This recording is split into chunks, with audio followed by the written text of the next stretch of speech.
Hi, everybody. My name is John Meyer, and I am a Senior Solutions Engineer here at Atlassian. Today, we're going to be talking about contract lifecycle management and how Jira Service Management can be used as a CLM tool for enterprise companies.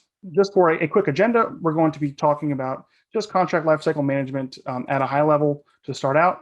And then from there, we'll give a high level discussion on Jira Service Management, as well as Insight, which is now recently bundled into Jira Service Management. From there, we're going to be talking about how Jira Service Management and Insight can be used for contract lifecycle management. And then after that, we're going to be getting into a live demonstration. And after the live demonstration, we will have some additional resources for you all to take away with. So what is contract lifecycle management? So it is really a proactive and methodical approach to managing contracts from initiation through acceptance, compliance, and renewal. It's really designed to automate and streamline contract processes through key stages. So a request is submitted for a particular contract, and then it must go through certain stages before it's actually accepted and put into execution. There are many tools out there today that are able to accomplish these needs in managing contracts and pushing them through these different life cycles. However, customers often have a challenge in actually connecting these contracts to the work that's actually being done. Typically, that work is being logged in a tool like Jira software or Jira Service Management. So often there is sometimes a disconnect between the actual service contract itself and the actual work that's being done. That's where the Atlassian toolset comes into play. Powered by Jira Service Management at its core, Jira Service Management can integrate with the contract objects themselves. It can push the actual contracts through these different stages while also connecting the contract to the work that's being done inside of both Jira software and Jira Service Management. So at a high level, what is Jira Service Management? It is primarily an ITSM tool for modern teams. However, it's often used outside of IT as well. There are many HR, legal, and finance teams using Jira Service Management to handle various requests and workflows because it is a very flexible tool. It can accomplish some ITIL practices as well as be used as a standard service desk for use cases outside of ITIL. So it is at the core of how all of these various teams are functioning. Recently, we went ahead and bundled Insight, which is our CMDB and asset management tool, into Jira Service Management in the cloud, as well as with Jira Service Management Data Center. So Insight, as I mentioned, is a CMDB and asset management tool that allows you to create flexible schemas for really anything that you're looking to track, the life cycle of. These can be things like business services and technical services. They can be things like configuration items, but they can also be employees that you're looking to track and associate to organizations, as well as things like contracts. So you are able to create schemas for contracts and associate those with pieces of work inside of Jira Service Management and Jira software. So here is an example of a object schema inside of Insight that was used to model out an organization. And under that organization, there are various sub-objects. So we can actually see that organization has employees, offices, vendors, etc. But from there, we can also see that they have customers, and those customers are tied to service contracts. So within Insight, you are able to create these flexible object schemas and then model out things like contracts. And within those objects, you can create custom attributes for that object. So in this example here, we have a contract that we created. We created attributes such as the contract name, the contract owner, what organization is that tied to, what team is that assigned to internally for our organization. And this object is how we're going to actually manage the contract itself. And we can also create references to things like Jira software and Jira Service Management, as well as link to pages inside of Confluence as well. So this is the object that we have created for these particular contracts. And this is, again, the essential location where these contracts will be managed. With Jira Service Management, we also have an end user portal where either customers of yours or internal employees can go to request assistance for various things. Maybe they want to go ahead and submit a support ticket for, maybe they're having issues with their laptop. Maybe they want to report a system outage, or there are use cases where maybe they want to utilize it to request new service contracts. So you can create a service contract desk, and that can be your intake for all these requests for new services.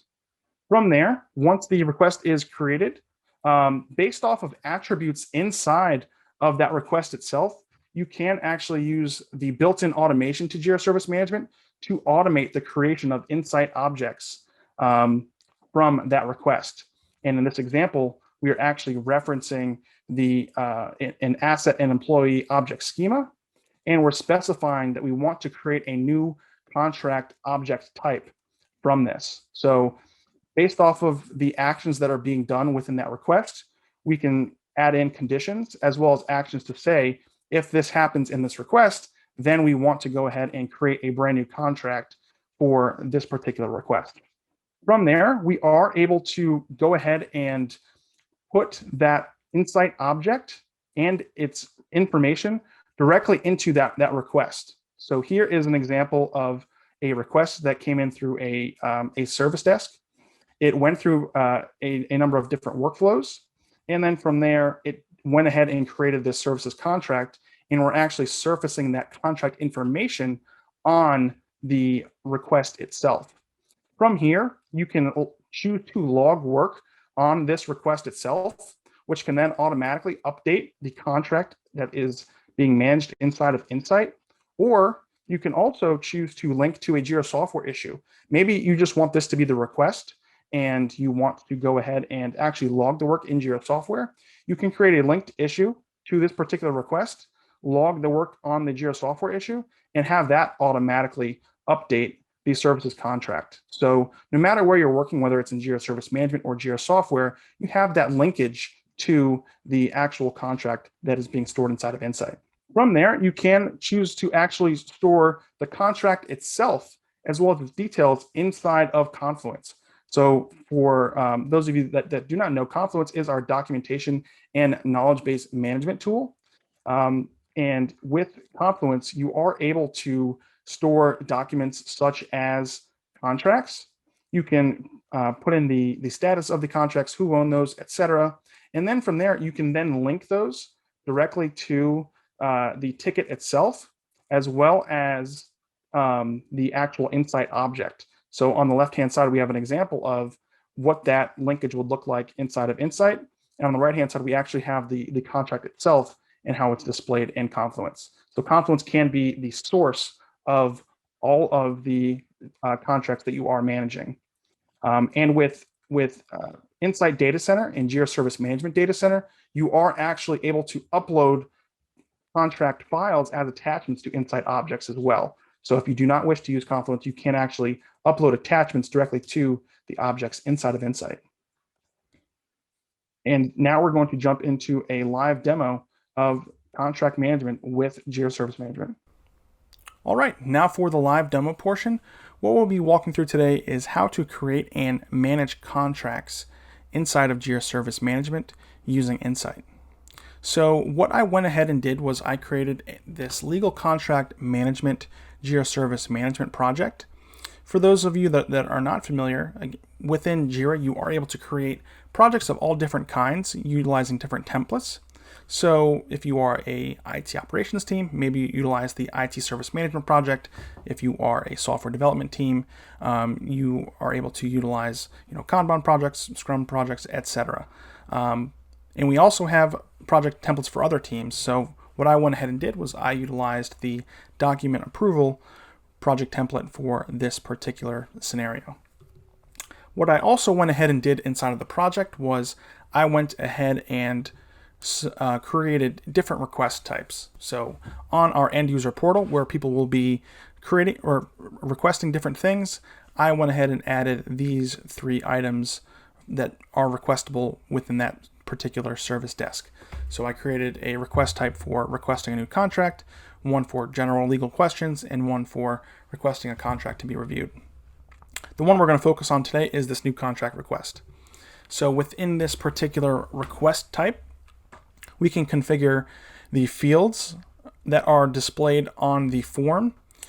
We can choose if they are required, if they should be visible, and then from there we can also determine the order that they're going to be displayed in, as well as we can also determine what the actual agent working on the request sees when the ticket gets to their particular queue. From there, we are also able to configure the workflow for this particular type of request. So you are able to create all different kinds of workflows depending on the types of tickets and requests that you are handling. For this particular request, as it comes in, it's going to be transitioned to being reviewed by the legal team. Then from there, once someone on the legal team reviews it, they can choose to either approve it, they can hand it off to somebody else, or they can go ahead and just cancel it. So this is the workflow that we'll be working off of today. And something that we will be showing is how you can automate the creation of the actual contract object inside of Insight when this particular type of request goes from in review by legal to executed once it's approved. So that is the workflow that we'll be working off of. And you can also configure different workflow statuses. So maybe internally we have the term in review by legal, but maybe we want to display a different status to the customer. You can dictate what status the customer actually sees. So I'm going to hop over to the service desk. This is the help center inside of our service desk. So it is all of our service desks combined into one. So whether I need IT support, HR support, legal support, I can come in here and request help from any of these various service desk projects. Now, let's say I don't know which particular service desk to go to. You can always come in here and just type in what you're looking for, and it will find the request that's related to the relevant service desk. So here, I want to request a new contract to be created. I can come in here and it will find the right form for me. So on this particular form, the fields are relevant to this request type. I'm going to come in here and start filling this out to request a contract be created. So I'm just going to come in here and say I am requesting a new contract to be created for our work that we're doing with Realtek. So this is just the summary of the request itself. From here, we're going to put in the actual contract name that we would like, as well as description for the contract as well. And you can include much more detail here if you wish. From here, this field actually pulls from Insight. So the contract owner, that's going to be an internal employee. I will just set it to myself. This actually searches Insight for that relevant data. So in this particular instance, we have all of our employee as well as our customer data stored in Insight as Insight objects. So I can actually come in here, I can look up my name, and it will pull my details into the field here. So that is powered by Insight, as well as a few of these other fields here as well. So here I'm just going to go ahead and select the contract's start date and the end date. I'm also going to select the custom organization. This is also powered by Insight as well. From here, we're just going to select if this is an annual contract or not. We're going to put in the amount of contracted hours. And then we're also going to assign an internal team to this as well. So I'm just going to look for our business app support team. Found it there. And then now we're good to go ahead and submit this request. So the person that is submitting this request, they will have the ability to take a look at the status from this particular screen as the agents that are working the actual ticket begin to do what they need to do on their side. So I can actually show you what that looks like on the agent's perspective. So from here, if we click over to the agent view, this is what the agent sees. So they are able to see all of the details that the person input in the form, so they can see the details for the requested contract, who's going to be owning that, what customers is tied to, etc.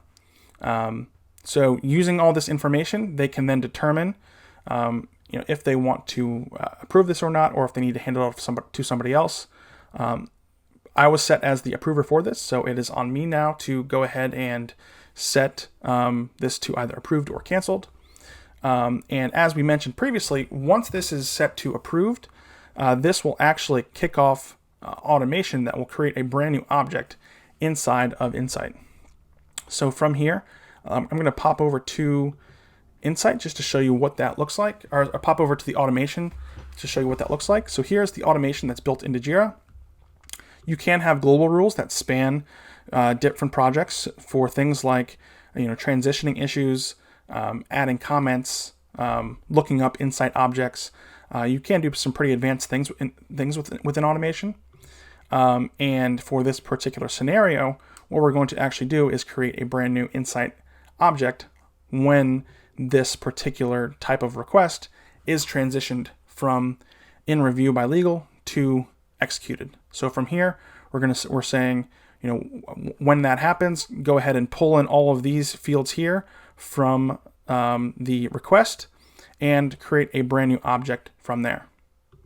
So that is the automation rule that is running. We do have another rule that we'll be leveraging that we will highlight here in just a bit.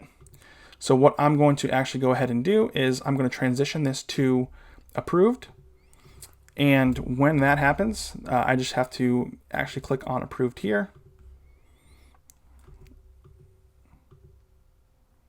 And then from there, automatically, once that is approved, you are now able to see that we created a brand new Realtek DevOps Services contract object and associated it with this particular ticket. So we can see all of the details regarding this particular contract.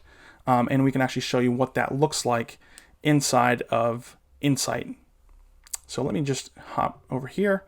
So within Insight, you are able to create different object schemas for different scenarios. So if you're looking to manage your services, if you're looking to manage and track your assets, you can create different schemas for different scenarios. What I've gone ahead and done is created this assets and employees schema. And here we're tracking all of our organizational information and assets tied to that organization. So one of the things that we have created here under this organization object is a customer object.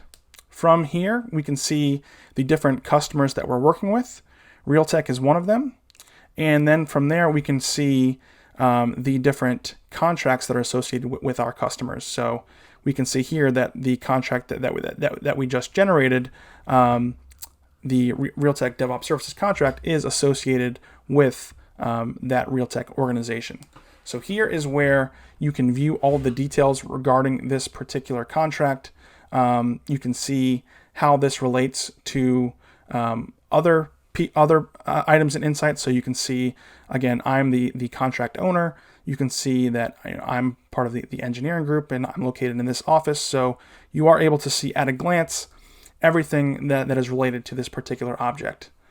So not only can you model out contracts, but again, assets, services, whatever it is, you can build out different object schemas and manage them from here.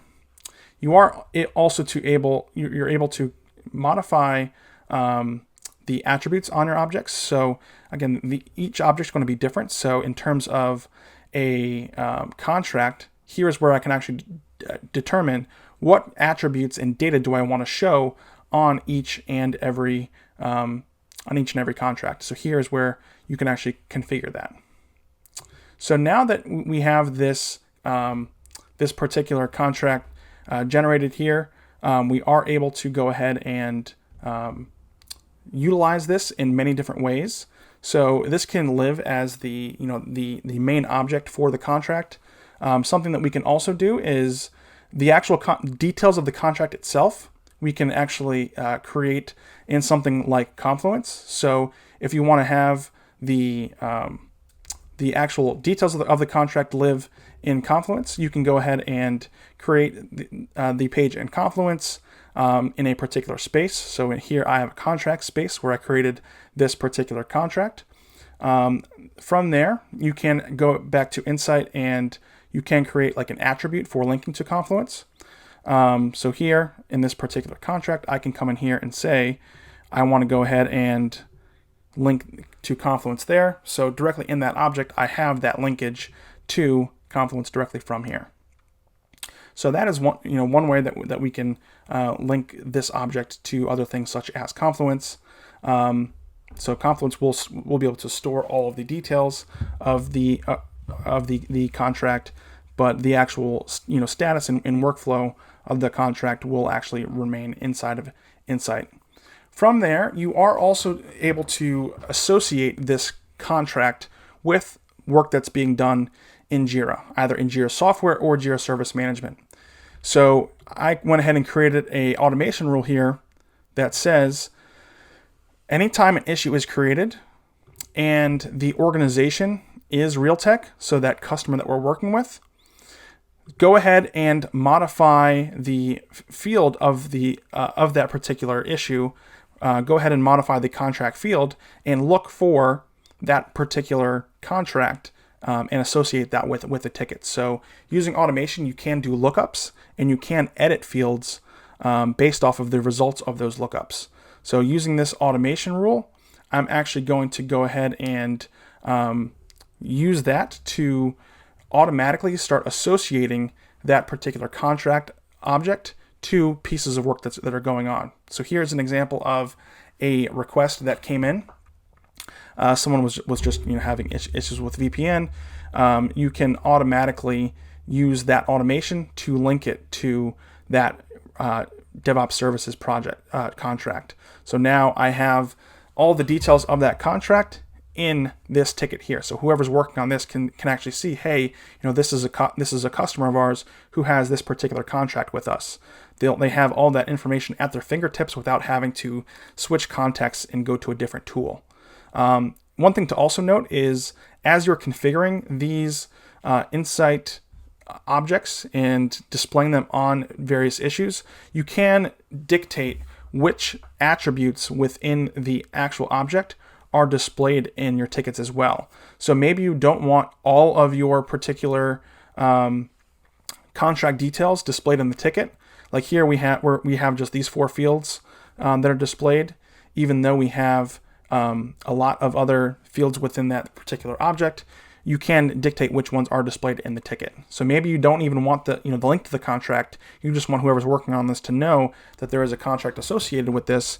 You can pick and choose which fields are actually displayed on the ticket itself. And something that you can also do as well when you are associating that contract with these tickets is you are able to go ahead and pick and choose which contracts you want to display and which ones you do not. So you are able to configure that at a high level if you wish. So from there, we've shown how you can associate pieces of work with these different contracts, and we've shown how you can modify the contracts to go ahead and display different pieces of information. The last thing we want to show is inside of Insight. So if we hop back into Insight here. So when you are looking at the particular contract inside of Insight, you are able to see which Jira issues those are connected to. So from here, you are able to see that, hey, we have this particular contract, and this is related to, or this is associated with this support ticket that just came in for that organization. So you are able to tie the Jira tickets that are being worked on to the actual contracts that are being managed inside of Insight. And something that you can also do, so when work is being logged on a particular ticket, so if it's a Jira software issue, if it's a request coming in from a customer, anytime that work is logged, you can, if you would like, also use automation to update the particular object itself. So here, maybe there's a contract hours section, but maybe you want like an hours worked on attribute. You can create such attribute and modify that anytime that work is being done on that Jira issue. So that is another thing that you can do to go ahead and make sure that that contract is updated based off of the actual work that's being done. All right, and that concludes the live demo section. Thank you for sticking along. All right, thank you all for watching that live demo. To wrap things up, I just want to really make a point that Jira Service Management is the heart of this contract lifecycle management solution here inside of Atlassian. On top of Jira Service Management, we are utilizing Insight as a core function of this. Insight is the CMDB and asset management solution that is actually powering the storing of the data of those contracts inside of the Jira platform. From there, we are also leveraging Confluence to actually store the contents of the contracts themselves. And we're utilizing the automation and orchestration engine built into Jira Service Management to automate the updating of the objects, as well as the updating of the requests and Jira issues themselves. On top of that, I would like to note that we do have some other marketplace vendors that have created apps for contract lifecycle management for both our cloud and data center products as well. So if you're looking to kind of add on top of what you've seen today with Insight, you do have the ability to take a look at some of the marketplace apps that are available within our marketplace and see if those are a good fit for your contract lifecycle management needs. Thank you all for attending today. And always feel free to reach out to us if you have any other questions. Thank you.